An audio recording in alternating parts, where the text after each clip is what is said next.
Здравствуйте, дорогие друзья! Сегодня у нас 4 февраля, воскресенье. Как всегда, последние новости, которые я считаю наиболее важными на настоящий момент. Начну с одной, которая может показаться случайной, но в чем заключается это «но», вы сейчас поймете. Итак, поступают из разных источников сообщения, что Такер Карлсон находится в Москве. Напомню, кто такой Такер Карлсон. Это главный пропагандист Трампа, который работал на Fox News. Это своего рода российский соловьиный помет. И полет мысли примерно такой же. Выступая, когда шли выборы 2020 года, выступая в своей программе, которая была весьма популярна среди трампистов, он высказал такую глубокую мысль, типа: Россия – богатая страна, у нее много нефти, значит, много денег. Вот с кем мы должны дружить. Вот главный должен быть союзник Соединенных Штатов Америки. И потом он продолжал эту мысль уже после того, когда Россия напала на Украину. Ну, потом настали печальные времена и для канала Fox, и для Карлсона, потому что через него именно этот телеканал распространял ложь Трампа, опровергнутую всеми судами, куда совался Трамп с соответствующими исками, о том, что, значит, у него украли выборы. Против Fox был подан иск на сумму близко к 800 миллионам долларов. Вдумайтесь в эту цифру. Близко к миллиарду. Fox с треском проиграл. После этого они выгнали Такера с работы. Ну и он стал, так сказать, фрилансером, но продолжал быть в тесном контакте с Трампом, посещал его на его ранчо там, или поместье Мар-а-Лаго в Флориде и считается, в общем, доверенным лицом Трампа. И вот, некоторое время назад, совсем недавно, стало известно, что он получил вознаграждение разнозначно цифре, шестизначной цифре. Ну, то есть где-то так от 100 тысяч и до миллиона, поди узнай. Какая именно? Ну, возьмем посередине, большая цифра. За то, чтобы сделать интервью с Орбаном. Пока это интервью нигде не прозвучало, нигде не было показано. И вот, буквально в течение последних 3 дней он был замечен в Москве. Сначала его заметили в аэропорту в Истамбуле, где он делал пересадку на полеты из Стамбула в Москву. Ну и потом его видели в Москве. Была информация о том, что он работает с продюсерами российского телевидения над интервью с Путиным. Его также видели в Большом театре на балете «Спартак». Ну, казалось бы, человек хочет заработать деньги, да, и комментаторы, аналитики, которые, значит, комментируют эту поездку, Такера спрашивают, но если за Орбана он получил шестизначное вознаграждение, то что должно быть за интервью Путину, вернее, Путина? Ну и можно было бы, конечно, все это свалить на предприимчивость Такера. Человек захотел заработать деньги, почему бы нет? Но мы же с вами занимаемся разведкой, контрразведкой. Поэтому предложу вам мысль на обсуждение, которая заключается в том, что это не просто визит, то есть интервью – это прикрытие. Ну, как подтверждение интервью Орбана, так мы до сих пор и не увидели. А настоящая цель – это установление контакта. Вернее, вот вы помните, после того, как Трамп победил в 2016 году, было проведено здесь расследование по поводу того, как ему помогали российские спецслужбы. И все американские разведагентства, их 17 было в тот момент, пришли к выводу, что Russians помогали существенно. Единственное, что не могли найти и не доказали, это то, что был сговор, то, что не просто по своей инициативе российские спецслужбы помогали, а то, что они помогали в координации с Трампом и с его командой. Вот это было бы уже преступление по американским законам. Не смогли доказать. То есть это не значит, что этого не было. Просто не нашли железобетонных доводов, фактов. А это надо было, вот именно железобетонное. Прошляпили. Скажу, где прошляпили. Прошляпили, потому что вот эта координация в 2016 году, она шла через Ассанжа. Ассанж – это тот человек, которому Russians, которые взломали серверы Демократической партии Хиллари Клинтон, соперника Трампа, слили эту информацию Ассанжу, который спрятался тогда в посольстве Эквадора в Лондоне, и время времени он эту информацию выплескивал в общественное пространство, был очередной взрыв, от которого, то есть взрыв следовал за взрывом, от всего этого очень пострадала компания Хиллари Клинтон. Так вот, пока он сидел в посольстве, это по данным британских спецслужб, которые стали известны позже уже, когда закончилось в Америке расследование, его регулярно посещали представители России под крышей или в сопровождении сотрудников российского телевидения «Спутник». Ну, я не знаю, каким надо быть чайником в лучших спецслужбах мира, коими я считаю Великобритании и Соединенных Штатов Америки, чтобы не понимать, что под личиной, под прикрытием российского телевидения с тех пор, когда оно существует еще, с советских времен, это крыша российских спецслужб. И под видом этих сотрудников, или в сопровождении этих сотрудников, там были представители российских спецслужб, которые координировали работу с Ассанжем, и с ним же, с другой стороны, контактировали люди из ближайшего окружения Трампа. Вот шла координация. И я не исключаю, и даже очень предполагаю, что речь идет примерно о том же самом. То есть это интервью будет использовано Карлсоном для двусторонней связи между Трампом и Путиным. То ли это будет послание письменно, то ли устное, то ли еще что-либо. Но обращает на себя внимание маршрут или объекты для интервью. То есть Карлсон – доверенное лицо Трампа. Орбан – это человек, безусловно, человек не просто Путина, а российских спецслужб, потому что работа с ним велась еще, практически она началась российскими спецслужбами сразу же после развала Советского Союза. Велась там при помощи господина Могилевича. Жители Киева должны помнить это имя, потому что именно там он родился. Затем он стал особо ценным агентом. Есть документальное подтверждение этого, у меня даже есть. Он стал особо ценным агентом службы внешней разведки Российской Федерации после развала Советского Союза. И все эти операции громадные, которые простирались на весь мир, он проводил как особо ценный агент российского СВР. База его находилась в Венгрии, и там его власть казалась безграничной, вплоть до того, что он контролировал чуть ли не спецслужбы, правоохранительные органы. Он даже влез в ВПК Венгрии и поставил под контроль или установил контроль над одним из предприятий венгерского ВПК. И вот там с тех пор и проводилась работа со всеми. Там масса людей была, которые еще из коммунистической Венгрии вышли из номенклатуры.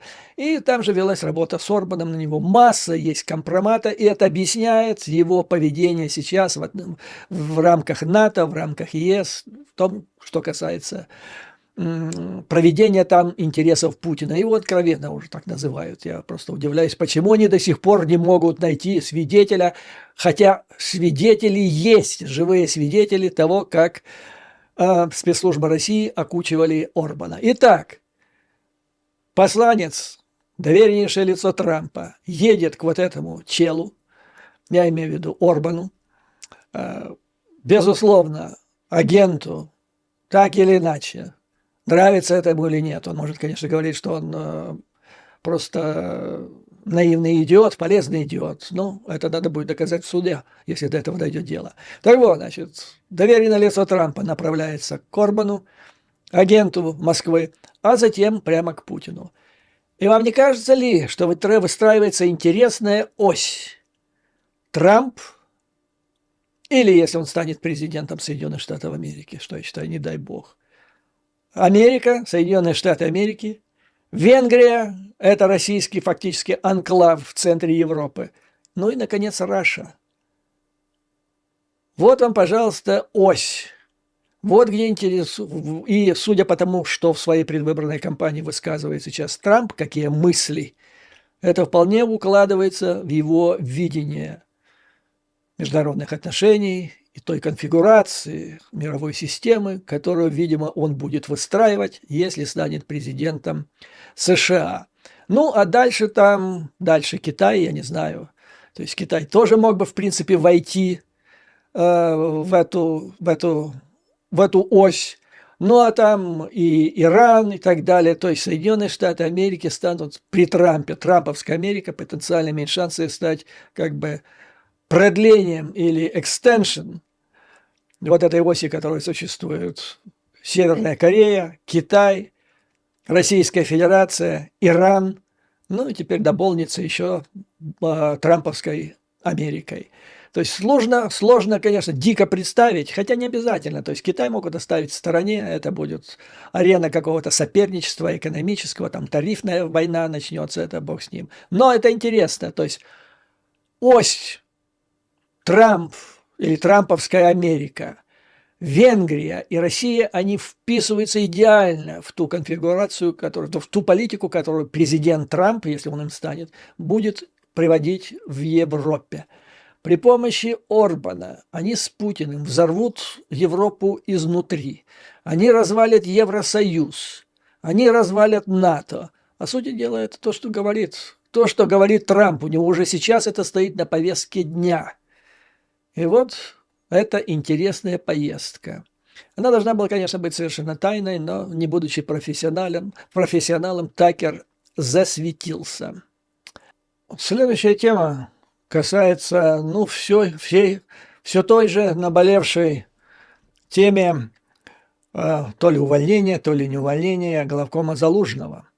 Сегодня CNN передает интересный репортаж, смысл которого, и не только CNN, эта мысль прозвучала в ряде других американских СМИ, смысл которого сводится в том, что генералы, не просто там Залужные, а, как это они пишут, генералы, не поддержали, украинские я имею в виду, не поддержали намерение ОПы Ермака во главе с Зеленским уволить главкома Залужного.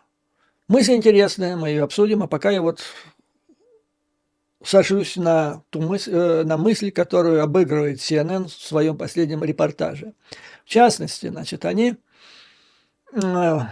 пишут, что генерал Сырский, командующий сухопутными войсками, посетил войска в районе Купянска и на своем телеграм-канале написал: оперативная обстановка остается напряженной, ожесточенные бои идут на всех участках фронта. Сырский, отмечает CNN, не стал ссылаться на сообщение о том, что президент Зеленский собирается объявить об увольнении главнокомандующего Залужного из-за разногласий по поводу по поводу необходимости мобилизации, чтобы успешно сдерживать противника или даже перейти в контрнаступление. Однако, продолжает дальше CNN, Сырский все-таки тонко затронул животрепещущую тему мобилизации и преимущества России в области численности войск. Сырский написал, цитирую, кавычки, «Противник продолжает проводить высокоинтенсивные штурмовые операции и постоянно подтягивает новые резервы». Кавычки закрываются, то есть намек, что у противника постоянно есть новые резервы. То есть надо решать вопрос. Ну и в своем предыдущем видео я высказал свою мысль, что Сырский, если его действительно видит Зеленский в качестве одной из двух потенциальных замен генералу Залужному, то это назначение как камикадзе для него, потому что его заставят, его для этого и назначат главнокомандующим, сбросит на него конституционную обязанность Зеленского, он ее проведет, он станет врагом народа, его и так не любят, ну, короче говоря, все, крышка, надо ставить на нем крест, и он, наверное, это понимает. Поэтому и, видимо, вот тонко объясняет свою позицию. До этого другие средства массовой информации США сообщали о том, что Сырский вроде бы, когда ему предложили занять должность Залужного, от этого отказался. То же самое сделал Буданов, у которого, ну, опять-таки в предыдущем видео говорил, что у него еще меньше желания, то есть он сейчас сидит в синекуре, масса денег, масса людей под рукой, решай масса проблем, включая свои. Зачем ему это нужно? И вот так получается, что приняв решение с подачи Ермака, Зеленский теперь, если верить оценкам американских СМИ, остается, в общем-то, в дураках. Его подтолкнули к назначению, вернее, к подписанию или к анонсу его намерения сместить Залужного. То есть теперь уже и назад отступать вроде бы так нехорошо, не камильфо, да, потери морды лица. И в то же время сделает и это вообще так ногой и прямо в пропасть. Короче говоря, получается, что секретарша поставила своего начальника в коленно-локтевую позу. До такой степени, что даже ближайшие два, то есть Сырский для Опы Ермака, это был ну, просто ближайший человек. То есть это мечта была назначить бы его на эту должность. Буданов, он соперник какой-то. То есть они как две кокотки соперничали за симпатии Зеленского. А вот, то есть получается и не туда, и не сюда. Но американские СМИ считают, что эта тема продолжается. То есть Зеленский теперь должен, попав с подачи своей секретарши в эту идиотскую ситуацию, теперь должен сам оттуда выпутываться. Следующий важный вопрос, вы, наверное, уже слышали вчера, то есть примерно через 1,5 часа после того, как я выложил предыдущий выпуск, спикер Палаты представителей Джонсон заявил, что его палата на наступающей неделе будет голосовать отдельный законопроект о выделении 17,4 или 0,5 миллиардов долларов на помощь только Израилю. Все остальное отвергается. Ну, понятно всем совершенно было. То есть никто над этим не работал, никто это не слышал. Это было сиюминутное решение абсолютно. То есть надо было выскочить и кукарекнуть, что «а Баба-Яга против». Баба-Яга против того, что в Сенате, ну, сегодня вот должны, обещали в уикенд, сегодня уикенд заканчивается. Сегодня должны сенатский законопроект объявить текст, который 3 месяца обсуждался на двупартийной основе. Это то, как должен работать Конгресс. На двупартийной основе, над важнейшими вопросами национальной безопасности. Вот когда он есть, появился, выскакивает Джонсон и кричит типа «а Баба-Яга против». Шанса, конечно, у этого законопроекта никакого. То есть его не утвердит Сенат, и тем более его не подпишет Белый дом, вот, то есть Байден. Ну, уже выступила пресс-секретарь Белого дома, которая заявила, обозвала этот законопроект циничный, просто циничный. Это действительно циничный, потому что речь идет, ну, просто откровенное желание, номер один цель – поставить максимально невыгодную позицию, то есть создать максимальное количество совершенно неудобных ситуаций, а иногда и убийственных для национальной безопасности США ситуаций, для того, чтобы создать тем самым повод Трампу в ходе предвыборной кампании нападать на Белый дом, обвинять во всех грехах. Но не получится у них, с помощью вот этого законопроекта о границе, Израиля, в Украине, никак не получится сделать его вопросом номер один. Им нужен чем больше конфликт, тем лучше, чем хуже ситуация в стране, тем лучше. Ну, с подачи того же Трампа разыгрывается параллельно партия. 7 губернаторов, республиканцев, все время гудят, поддерживая губернатора штата Техас в решимости защитить границы. Вот они нагнетают, хотят там усилить напряженность в этой точке. Теперь на Ближнем Востоке. На Ближнем Востоке Соединенные Штаты вчера нанесли очередной удар. Удар, конечно, был, ну, как американцы наносят такие удары, прямо хоть сериал снимай. 85 ударов. Для этого подняли даже бомбардировщики Б-1 из Соединенных Штатов. Туда-обратно 13 тысяч миль они слетали. Поразили все цели. Затем, значит, удары были нанесены еще и ракетами. Удары наносились по территории Ирака, Сирии, но наносились они по тем объектам и тем формированиям, где, как считала американская разведка, находятся представители Ирана, а именно Кудс. Кудс – это крыло, внешнее, так сказать, вот как внешняя разведка, да, СВР есть, а это внешнее крыло республиканской, национальной, самой исламской, стражей исламской революции. И если эти стражи исламской революции внутри, это как государство в государстве, которое контролирует спецслужбы, армии, военно-промышленный комплекс, то Кудс – это своего рода диверсионно-разведывательная организация, причем мощнейшая, просто мощнейшая. И в частности, они занимаются подготовкой, координацией, финансированием и планированием операций своих прокси, к числу которых относятся тоже Хамас, Хезболла, затем соответствующее формирование в Сирии и в Ираке. И вот американцы пока наносят удар по Сирии, по Ираку, именно по формированиям Кудс и тем объектам, где они должны находиться. То есть речь идет, они открыто говорят, мы наносим удар по тем, кто по организаторам, то есть по иранцам. Но пока они воздерживаются от нанесения удара по Ирану. И у американцев есть сведения, что иранцы тоже не хотели бы расширения войны, потому что, ну, в одном шаге остались от нанесения удара уже по центрам, объектам на территории Ирана. Иран, конечно, бодрячком пытается себя выставить, но посылает сигналы, что хотел бы, чтобы этого не случилось. Да, и Соединенным Штатам это тоже не нужно. И никому не нужно. Это не нужно ни Израилю, тем более это не нужно Украине, потому что если произойдет расширение на Ближнем Востоке, все это затмит все остальные конфликты, которые пока имеют место в мире. И вот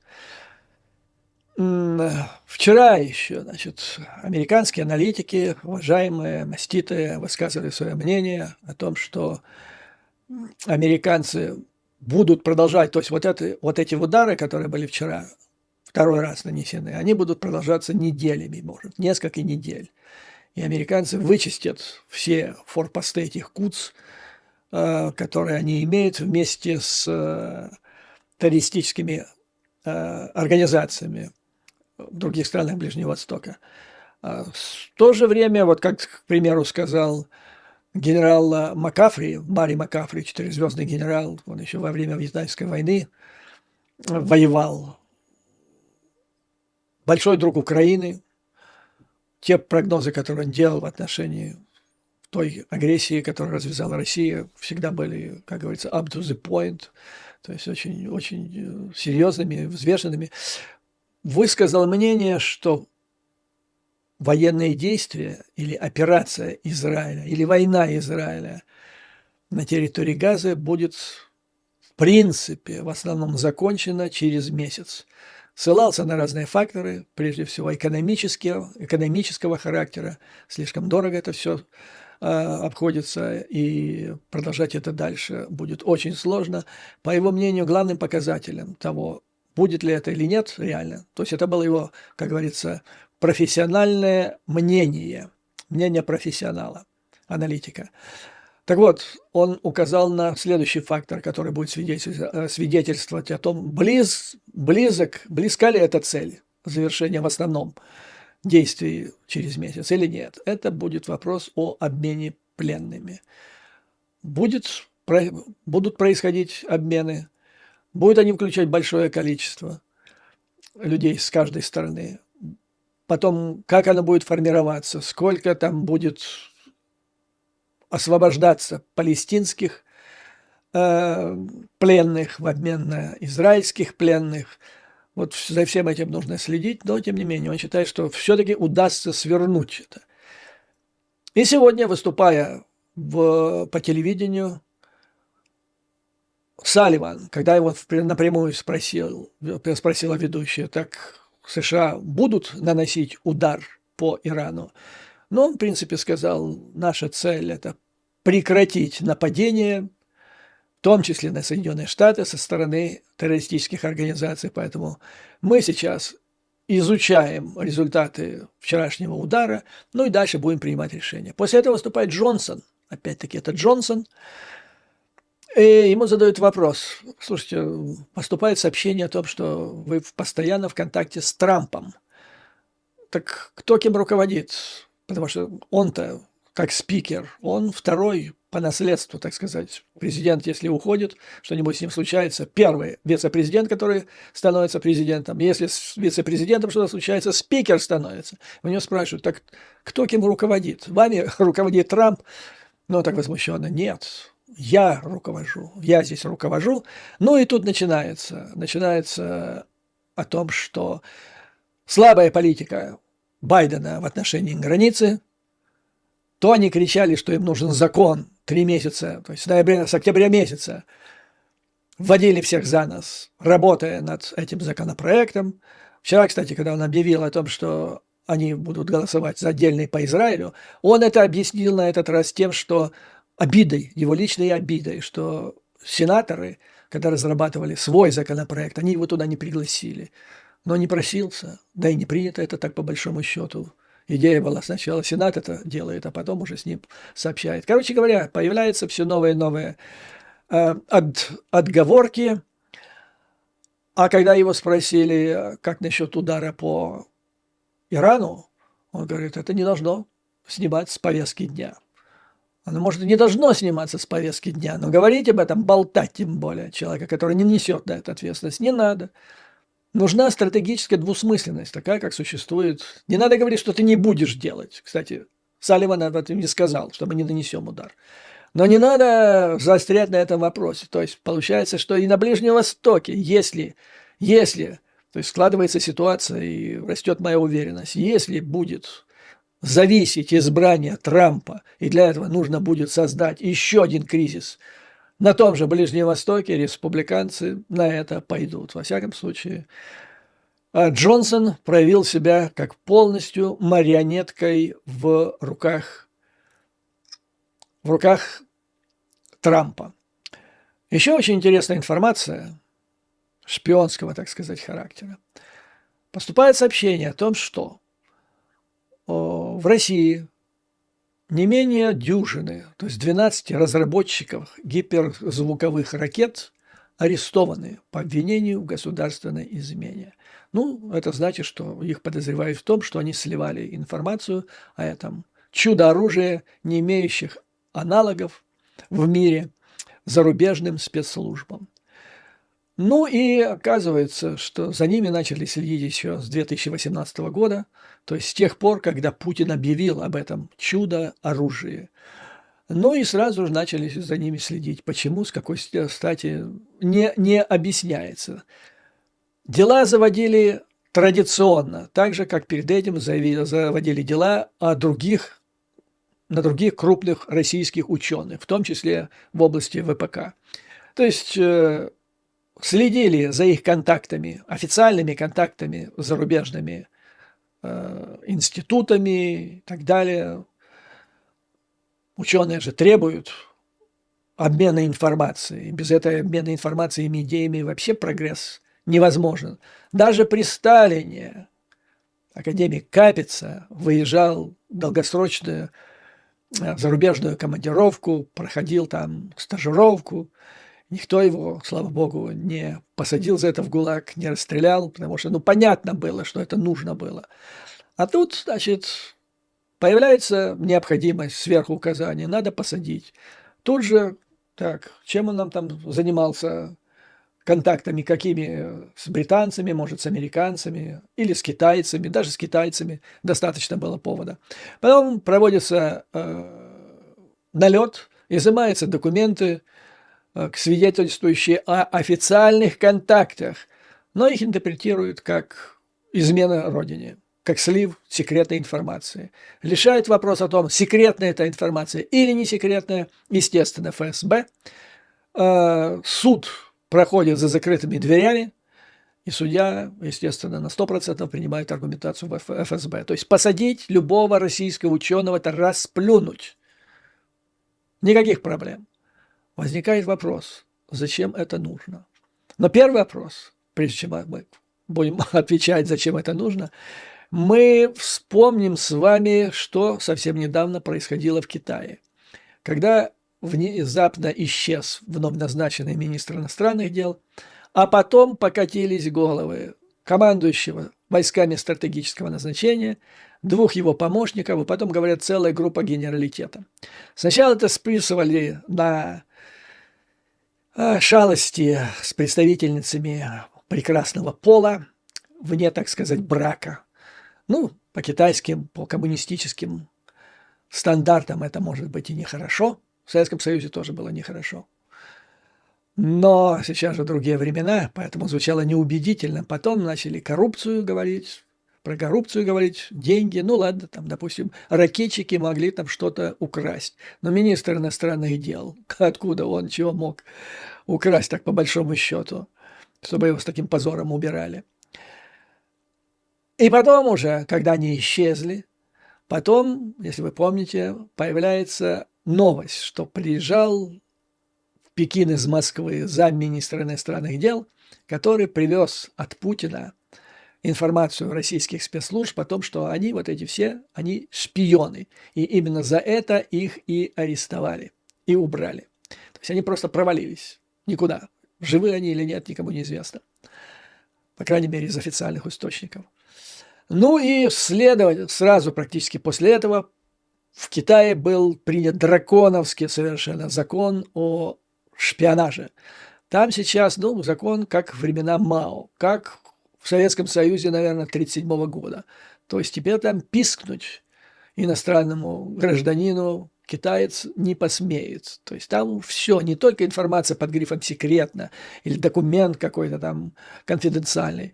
Даже поделиться мыслью, своим взглядом на перспективы, там, не говоря о стратегических технологиях, даже экономики, даже политики, даже высказать свое мнение по дипломатическим вопросам. Все может быть интерпретировано как шпионаж.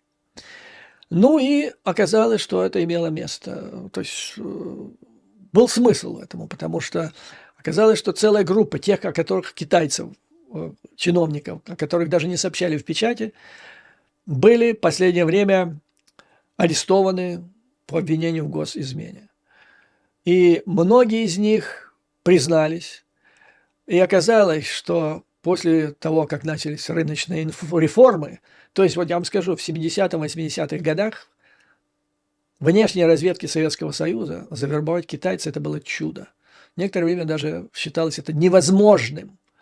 Вот был там генерал Леньков лет 5 в Пекине во второй половине 70-х годов резидентом. Вот при нем считалось, что он доказал центру, что китайцев вербовать совершенно невозможно. А вот когда начались реформы, все, китайцы расслабились, товарно-денежные отношения в полную силу включились, начали брать взятки, а это как раз то, что нужно спецслужбам иностранных государств. Китайцы оказались очень падки на так называемые медовые ловушки, то есть, как это Высоцкий пел, шпионки с крепким телом с Бангладеш, да? Оказались очень успешные в вербовке китайских чиновников. А до этого, наоборот, шпионки с крепким телом из Китая на территории США вербовали агентов ФБР, которые за ними следили. То есть все изменилось. Процветающая экономика привела вот таким неожиданным результатам. Ну вот, то есть взрыв шпионажа там, и вдруг 12. Ну, смотрите теперь, зачем это надо было Путину, Кремлю 12. Некоторые аналитики высказывают мнение американские, что, гиперзвуковое оружие, кинжал, оказалось туфтой. Это да, даже китайцы смеялись открыто в средствах массовой информации. Туфта полная. То есть такое оружие было у американцев еще в 50-е годы. Потом его как бесперспективное просто отложили. И опасное, кстати, для того, кто им обладает. Ну, хорошо. Другие, значит, говорят, окей, может быть, оно оказалось несовершенным, и Путин это понял, и надо было наказать. Ну окей, можно было бы, как это принято в России, выбрать одного козла отпущения и его наказать. Но 12, то есть всю элиту, которая занималась гиперзвуком в России, взять вот так вот одним ударом. Ударом меча или мачете взять и срубить всю эту головку. Ну, это же нонсенс. То есть, с одной стороны, это может быть вот так, понимаете, то есть глобальная утечка. Китайцы, вот когда они вскрыли вот эту всю сеть, мое глубокое убеждение, что это не столько русские стукнули, сколько это был провал в американской разведке. Вот когда проходит такой провал агентурной сети в какой-то зарубежной стране, 80-е, в середине, это было в Советском Союзе, в Москве. Там 2 дюжины были взяты и расстреляны после того, как Олдридж Эймс стал работать на КГБ. А потом еще и агент из ФБР. И вот теперь нечто аналогичное происходит уже в Китае, то есть Лэнгли, что-то мне так кажется, сейчас усердно ищет возможность утечки оттуда, из ЦРУ. Ну и второе, если происходит вот такая массовая, то есть это не козлы отпущения 12 человек, это массовый провал, который так же, как и провал в Китае, целой агентурной сети, так же, как и провал в Москве в середине 80-х, может свидетельствовать о какой-то утечке из Центрально-разведывательного управления. Ну и третий вариант, опять-таки, это блестящая операция американских спецслужб по подсовыванию Москве ее спецслужбами тупиковой технологии. Они очень любили это делать в 70-е, 80-е. Вот внедрят сначала подставу в советскую спецслужбу. Подстава – это человек, которого офицер разведки вербует, считая, что он действительно вербует агента. А этот агент оказывается агентом ФБР, допустим, или ЦРУ, который таким образом внедряет своего человека в иностранную спецслужбу и проводит операцию. Вот одна из операций, они очень любили, тупиковая технология. То есть скинут какую-нибудь там типа новейшую разработку, они уже знают, что она тупиковая. Но российские ученые на это накидываются, или советские раньше были, работают там 4, 5, больше лет, ну и через некоторое время приходит к пониманию, что это тупиковая технология. А время-то ушло, и они занимались все это время не тем, чем нужно, а противник за эти 5 или сколько лет ушел далеко вперед. Возможен и такой вариант. Но тут против этого действует фактор, что, ну, во-первых, никто не подсовывал Russians, эту гиперзвуковую технологию, поскольку она известна с середины 50-х годов. Ну и потом все-таки они какую-то чушку запустили, соорудили, этот самый кинжал.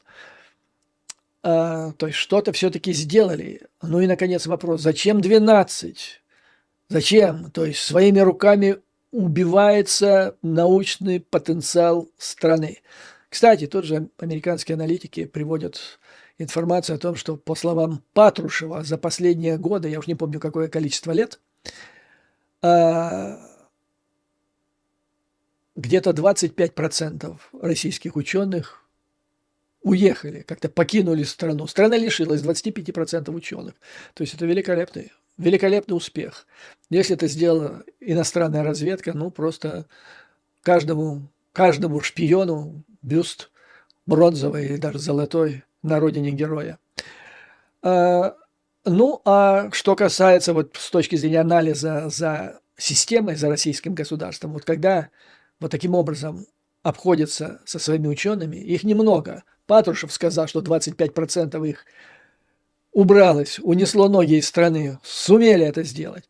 Но теперь те, которые остались, и теперь их еще в тюрьму отправят, или в лучший мир, в худшем случае. Ну, то есть это просто сидеть и рубить сук, на котором, значит, ты находишься. Короче говоря, правильно, на правильном пути находится Путин и его режим. Если они таким образом убивают свои собственные, значит, военно-промышленный комплекс. Ну и теперь очень какой-то запутанный случай, вопрос, которым я хочу анонсировать, а потом мы с вами будем разбираться. Последнее я вам рассказывал о последнем опросе общественного мнения, который был буквально на прошлой неделе, согласно которому Байден опережает Трампа. Если бы выборы были проведены всеобщие вот сейчас, где-то на 6%, и там подчеркивалась огромная разница, преимущество Байдена по вопросам экономики.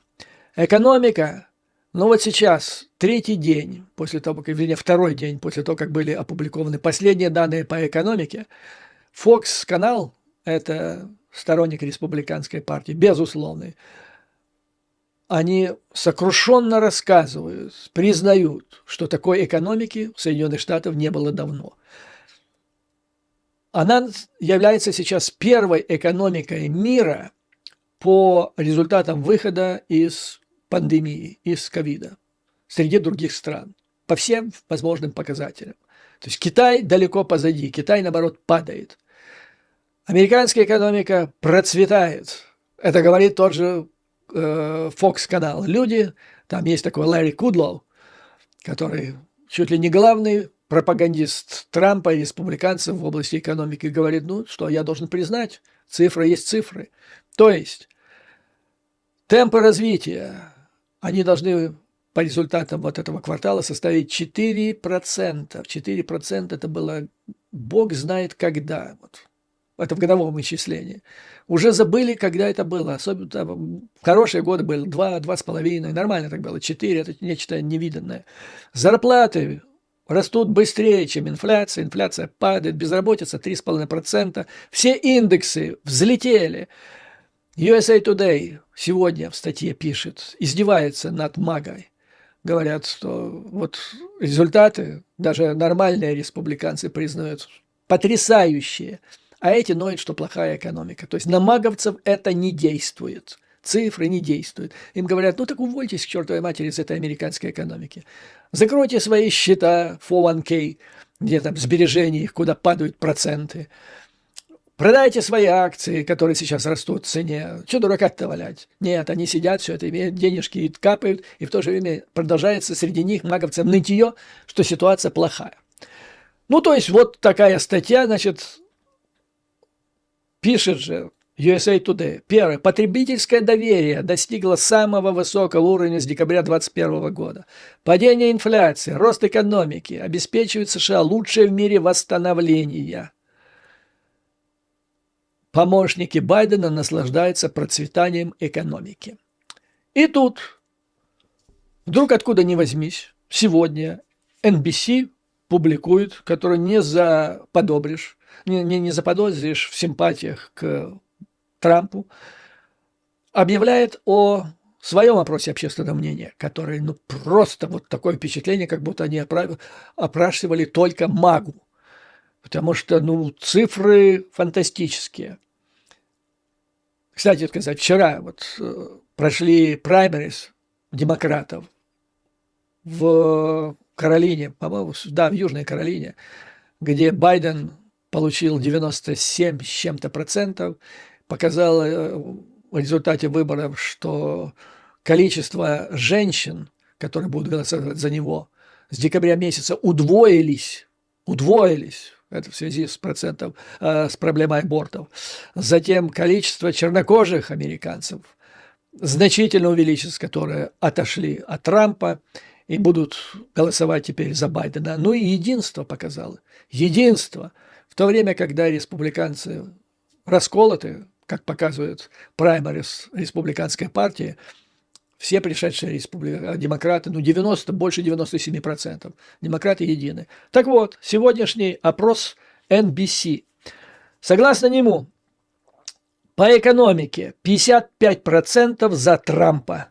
Считает, что он лучше с экономикой справится, хотя при нем экономика никогда не была лучше, чем она сейчас. И только 33% за Байдена. Вот несмотря ни на что. И затем, значит, кто, если бы были выборы сейчас, кто бы выиграл? Трамп. Трамп бы выиграл эти выборы. И если там потом, значит, разбирается, как бы проголосовали независимые, показано, что количество независимых, которые за Трампа будут голосовать, в последнее время увеличилось.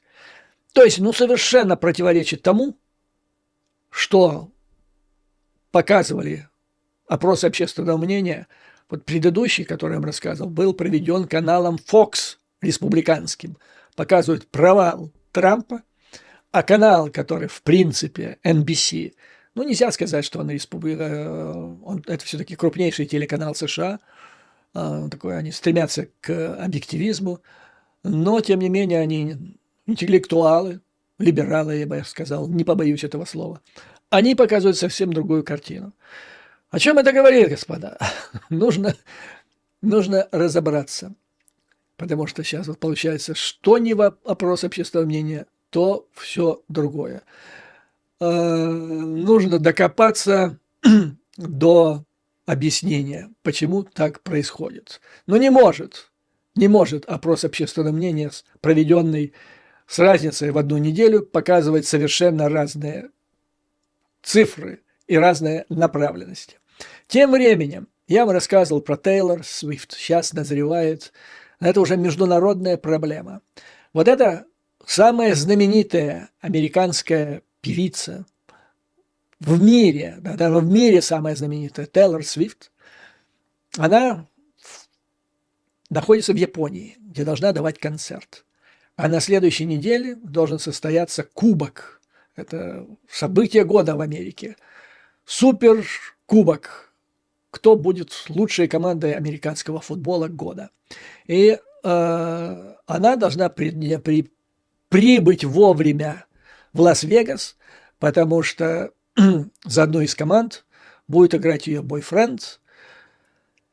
И там же, как утверждают представители МАГА, должен разыграться заговор, то есть по очередной их конспирологической теории Байден вступил в сговор с Национальной футбольной лигой, которая специально подстроит результат этого матча в пользу команды, за которую играет бойфренд Тейлор Свифт, и она обратится с призывом к своим последователям, а их шутки шутками 379 миллионов по всему миру. По всему миру, там не только Соединенные Штаты, но Соединенные Штаты – это номер один, естественно. И вот, так вот, я о чем это? И теперь вопрос, а успеет ли она, учитывая ее турне в Японии, прибыть в нужное время в Лас-Вегас? Так вот, сегодня посольство Японии в Соединенных Штатах Америки делает официальное заявление, отмечая, значит, где делается рекомендация, чтобы Тейлор Свифт успела приехать, она должна вылететь из Японии вот не позже такого-то вечера, учитывая разницу во времени, длительность полета, и тогда она приедет вовремя. То есть Япония через посольство передает, как ей нужно вылететь для того, чтобы быть вовремя на месте этого события. Но анекдот. Так, по большому счету, маговцы это могут расценить как...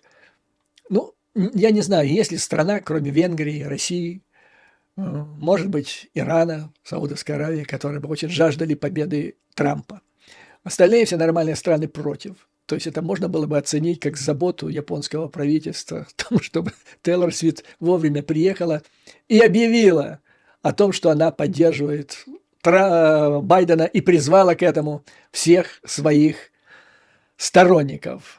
Ну и еще одно. На фоне вот этого воя очередного конспирологического трампистов появилось движение уже среди celebrities, то есть знаменитостей Соединенных Штатов Америки, которые возмущены трампистами, магой и становятся уже на защиту Тейлор Свифт.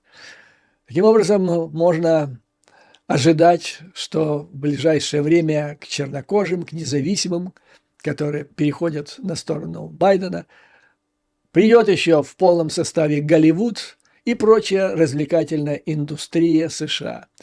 И вот тогда, да, и вот тогда Трампу точно будет крышка. Вот что, господа, я хотел вам рассказать в этот воскресный вечер.